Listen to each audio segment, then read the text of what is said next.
After Kamen Rider Kabuto comes Kamen Rider Den-O. Ang motif ni Kamen Rider Den-O ay train, with the concept of time travel mixed in. In the year 2007, there are entities called Imagine na nag-grant ng wish sa mga tao. Once the wish is granted, ginagamit ng mga Imagine yung memories ng tao para makapag-travel sila sa past. Once there, they cause as much chaos as they want.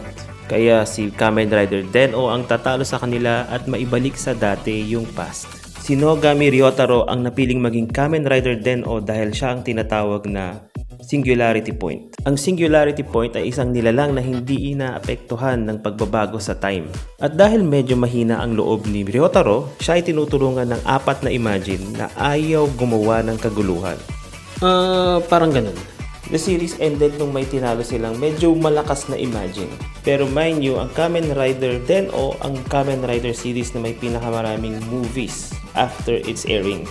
Dahil isa si Kamen Rider Den-O sa mga may mataas na ratings. So it's probably safe to assume na nakikipaglaban pa rin si Den-O up to this day. Kasi nga, time travel,